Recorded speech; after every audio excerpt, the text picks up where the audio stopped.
Knut le Saint fut roi du Danemark à la fin du XIe siècle. Souverain ambitieux, il cherchait à renforcer la monarchie danoise et à restaurer l'empire de la mer du Nord, autrefois forgé par son grand-oncle Knut le Grand, considérant Guillaume le Conquérant comme un usurpateur sans droit légitime au trône d'Angleterre. Knut lança plusieurs raids contre l'Angleterre afin d'affirmer son influence. Dévoué partisan de l'Église catholique romaine, Knut était profondément engagé dans la réforme religieuse, mais cette même dévotion contribua finalement à sa chute. Il insista sur la collecte stricte des dîmes ou des taxes ecclésiastiques, une politique qui s'avéra profondément impopulaire auprès de ses sujets. En accordant au clergé une autorité étendue pour taxer et infliger des amendes aux paysans sur les terres de l'Église, il a encore plus aliéné le peuple. Ces griefs montagnards ont déclenché un soulèvement paysan. Au début de l'année 1086, la foule de paysans poursuivit Knut jusque dans une église, mais ils finirent par l'envahir et le tuèrent, mettant ainsi fin à son règne de manière violente. Knut devint plus tard le premier roi danois à être canonisé. Au début du XIIe siècle, l'Église catholique romaine le déclara saint et le reconnut comme le saint patron du Danemark. Voici son histoire. Knut est né en 1042 comme l'un des nombreux fils de Svend de Estridsson. Sa mère était une maîtresse inconnue. Svend lui-même était le fils de Ulf Thorgilsson, le jarl danois et régent qui avait gouverné le Danemark au nom de Kunud. La mère du grand Svend était Estrid Svensdatter, qui était la fille de Svend Barbfaucon. Par cette lignée, à la fois Knud le Saint et son père, Svend, étaient liés à l'ancienne dynastie régnante par la lignée maternelle. Avec la mort de Hardeknud, fils de Knud le Grand, cette lignée royale avait pris fin, plongeant la Scandinavie, en particulier la Norvège et le Danemark, les vestiges de l'Empire de la mer du Nord, dans des périodes de conflits et de guerre. Rien n'est enregistré sur les premières années de Knud le Saint. Il apparaît pour la première fois dans les archives en 1069 lors de l'expédition de son père Sven contre l'Angleterre en 1066. Guillaume, le duc de Normandie, écrasa les anglo-saxons à la bataille d'Hastings, devenant ainsi Guillaume le Conquérant, et mettant fin à la longue lignée des rois anglo-saxons et vikings danois qui avaient autrefois régné sur l'Angleterre. Pourtant, la noblesse anglo-saxonne refusa de se soumettre à l'autorité de Guillaume, se révoltant à plusieurs reprises. Leur résistance déclencha la conquête normande de l'Angleterre, l'un des épisodes les plus sanglants de l'histoire du pays, plongeant l'Angleterre dans le chaos. Le roi Sven du Danemark saisit l'opportunité. En l'an 1069, il lança une flotte d'invasion, dont la force était estimée entre 240 et 300 drakars. La troupe avait été recrutée non seulement au Danemark, mais aussi en Norvège, en Frise et en Saxe. Et elle était dirigée non pas par Sven lui-même, mais par ses fils Harald, Haine et Knut le Saint. Les Danois ont navigué vers le Humber, où ils ont réussi à débarquer et ont été rejoints par plusieurs chefs anglais, dont Wulfthiof Gospatrick et Édouard Leteling, un prétendant au trône d'Angleterre. Selon la chronique anglo-saxonne, ces nobles étaient accompagnés de tout le peuple du pays. Suggérant un soulèvement généralisé dans le Yorkshire, la force anglo-danoise combinée marcha sur York, chevauchant et avançant avec enthousiasme. Ils allaient vaincre la garnison normande lors d'une bataille en rase campagne, puis s'emparer de la ville. Guillaume, qui se trouvait dans la forêt de Dean lorsqu'il reçut la nouvelle de l'invasion, partit immédiatement vers le nord. En apprenant l'approche de Guillaume, les Danois quittèrent York, se repliant vers leurs navires ou établissant une défense le long du Humber. Guillaume repoussa une partie de l'armée danoise hors du Lindsey, et à Noël, il avait repris York. Après les fêtes, il lança une campagne brutale connue sous le nom de dévastation du nord de la Northumbrie. La région la plus au nord de l'Angleterre fut ravagée, les champs et les villes furent incendiés. La famine se répandit à tel point que certaines personnes furent poussées au cannibalisme, et on estime que 100 000 vies furent perdues à cause de la fureur de Guillaume. Les Danois finirent par parvenir à un accord avec Guillaume en échange d'une importante somme d'argent et de la permission de se nourrir en pillant la côte Est. Ils devaient se retirer d'Angleterre au printemps suivant. Cependant, au printemps de l'année 1070, Svein Estridsson rejoignit lui-même la flotte. Le roi Svein débarqua avec son armée sur l'île d'Ely.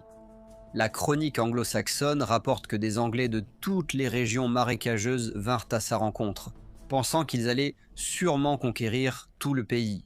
Hereward, originaire du Lincolnshire, mena un groupe lors du pillage de l'abbaye de Peterborough. Cet été-là, Sweyn et Guillaume conclurent un nouvel accord, dont les termes restent inconnus, bien qu'il ait presque certainement impliqué un second paiement, après quoi Sweyn retourna au Danemark. Son fils, le prince Knut, rentra également chez lui. En l'an 1075, plusieurs comtes conspirèrent lors du festin de mariage de Raoul de Gaël pour soulever une rébellion contre le roi Guillaume. Selon Orderic Vital, leur grief comprenait notamment l'habitude de Guillaume d'éliminer toute menace réelle ou supposée à son autorité. Après le mariage, chaque seigneur retourna dans son propre comté et des envoyés furent dépêchés au Danemark pour demander de l'aide. Une flotte danoise de 200 navires commandée par le fils de Sweyn, Knut le Saint, mit le cap sur le Norfolk. Cependant, à leur arrivée, ils découvrirent qu'ils étaient trop tard. La rébellion s'était déjà effondrée. Les Danois se tournèrent donc vers le nord, ravageant la côte du Lincolnshire et mettant York à sac avant de repartir vers le sud et de se diriger vers la Flandre.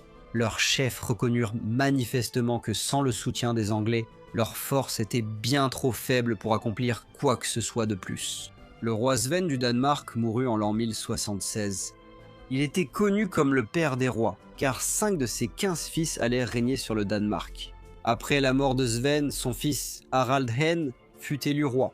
Harald prêta serment sur ce qui devint connu sous le nom des lois de Harald, s'engageant à maintenir l'ordre juridique établi. Son règne, cependant, fut marqué par l'opposition de plusieurs de ses frères, probablement y compris Knut, qui cherchèrent le soutien du roi Olaf III de Norvège.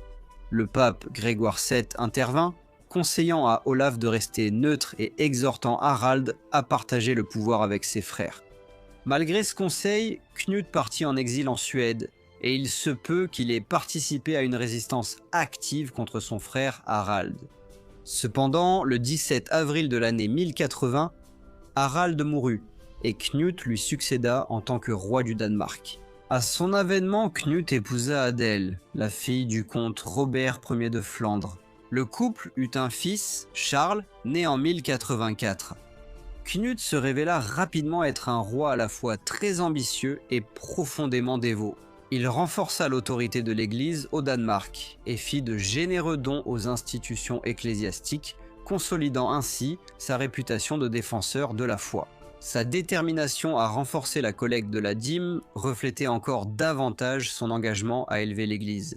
Une institution qui, en retour, devint un allié puissant pour renforcer sa propre autorité. En mai de l'année 1085, CNUT émit une lettre de donation à la cathédrale de l'Inde, encore inachevée, lui accordant de vastes terres. Au même moment, il fonda l'école cathédrale de l'Inde. Une grande partie des terres qu'il a données était entrée en sa possession comme paiement pour la grâce accordée à des hors-la-loi. Le clergé de l'Inde s'est vu accorder des droits élargis sur ces domaines, y compris l'autorité de taxer et d'infliger des amendes à la paysannerie locale. Pourtant, CNUT conserva ses prérogatives royales, le pouvoir de gracier les hors-la-loi, d'infliger des amendes à ceux qui ne répondaient pas à son appel à la guerre et d'exiger des moyens de transport pour sa suite. Son règne fut marqué par des efforts vigoureux pour consolider le pouvoir royal au Danemark, en restreignant la noblesse et en les obligeant à respecter la loi. Il publia des décrets revendiquant la propriété des terres communes, des biens provenant des naufrages et des domaines des étrangers ou de ceux sans héritiers.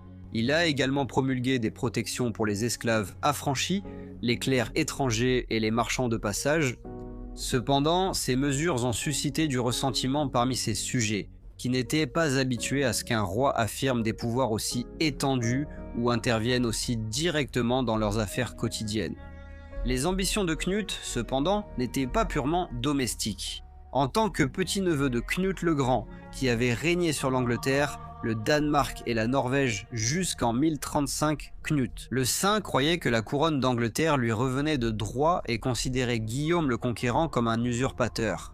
En l'an 1085, soutenu par son beau-père, le comte Robert de Flandre, et par le roi Olaf III de Norvège, Cnut se prépara à envahir l'Angleterre. Guillaume, cependant, était un roi et un guerrier chevronné. Les rumeurs de l'invasion prévue lui parvinrent rapidement et il se prépara à défendre son royaume. La chronique anglo-saxonne rapporte cette année-là: on disait et affirmait avec certitude que Cnut, le roi du Danemark, fils du roi Sweyn, arrivait ici, et qu'il avait l'intention de conquérir cette terre avec l'aide de Robert, le comte de Flandre, dont il avait épousé la fille. Lorsque le roi Guillaume, qui se trouvait alors en Normandie, apprit cela, il se hâta de venir en Angleterre avec une grande armée, une armée comme on n'en avait jamais vu auparavant dans ce pays. Les gens se demandaient comment le pays pourrait nourrir tout ce monde. Mais le roi confia ses soldats à ses sujets à travers tout le pays, et ceux-ci pourvurent à leurs besoins, chacun selon la terre qu'il possédait.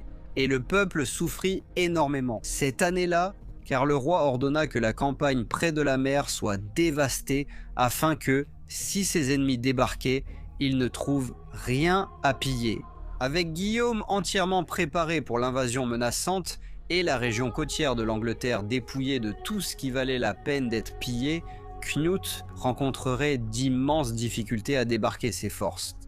Guillaume commandait une armée immense, que la chronique anglo-saxonne disait être la plus grande jamais rassemblée par l'Angleterre. L'armée danoise, cependant, était composée en grande partie de paysans qui devaient rentrer chez eux pour la moisson. Se lassant de la longue attente, ils choisirent le frère de Cnut, Olaf, pour présenter leurs doléances. Cela éveilla les soupçons de Cnut et il fit arrêter son frère Olaf et l'envoya en Flandre. Au même moment, Cnut était préoccupé par la menace grandissante que représentait Henri IV, l'empereur du Saint-Empire romain germanique, avec qui le Danemark et la Flandre entretenaient des relations tendues. Craignant une attaque de la part d'Henri, Cnut hésita et repoussa la campagne anglaise. Au fil des semaines, les guerriers rentrèrent chez eux pour s'occuper de leurs champs, et l'armada autrefois redoutable ne prit jamais la mer avant qu'elle ne puisse être de nouveau rassemblée. Une révolte paysanne éclata au début de l'année 1086 dans la région où Cnut résidait. Beaucoup de paysans étaient devenus rancuniers à cause des lourds impôts qu'il imposait. Et beaucoup d'autres s'étaient furieux à cause des amendes infligées à ceux qui avaient abandonné son armée pour sauver leur récolte. À leurs yeux, ils n'avaient que deux choix: la punition du roi ou la famine pour leur famille. Contraint de fuir, Cnut se retira à Odense, la plus grande ville de l'île de Fioni. Lui et ses fidèles compagnons cherchèrent refuge dans l'église en bois du prieuré Saint-Alban. Mais les rebelles prirent rapidement d'assaut le sanctuaire et des combats brutaux éclatèrent. Selon la légende, Cnut reçut les sacrements de la réconciliation et de la Sainte Communion et pardonna à ses ennemis avant qu'ils ne forcent l'entrée. Les assaillants tentèrent d'abord de brûler l'église et d'enfoncer ses portes, mais comme ces tentatives échouèrent, ils passèrent par les fenêtres pour atteindre ceux qui étaient à l'intérieur. À genoux devant l'autel, avec seulement 17 hommes encore à ses côtés, Cnut accepta son destin. Il fut défendu jusqu'au bout par ses hommes et par son frère, Benoît. Le roi fut abattu par une lance qui lui transperça le flanc ou l'abdomen. À la fin de son règne, tous les membres de l'entourage du roi furent tués et il fut ensuite remplacé par son frère, Olaf, après sa mort. Le martyre de Cnut et son soutien indéfectible à l'Église l'ont rapidement élevé au rang de figure sainte. Sous le règne d'Olaf, le Danemark subit une terrible famine, largement considérée comme une punition divine pour le meurtre sacrilège du roi. Des rapports de miracles survenus sur la tombe de Cnut suivirent rapidement, et des efforts pour obtenir sa canonisation commencèrent même avant la fin du règne d'Olaf. Le 19 avril de l'année 1100, un Cnut le Saint fut canonisé, devenant ainsi le premier Danois à être élevé au rang de saint. Au fil des siècles, le règne de Cnut a été interprété différemment. Pour certains, il était un souverain dur et violent qui opprimait son peuple. Pour d'autres, il était un roi strict mais juste, profondément dévoué à l'Église catholique romaine et inébranlable dans sa quête de droiture, même au prix de sa propre vie. Je tiens à adresser un immense merci à tous mes membres. Votre contribution est précieuse pour la continuité de la chaîne et je vous apprécie tous énormément. Merci spécial Agent Sites.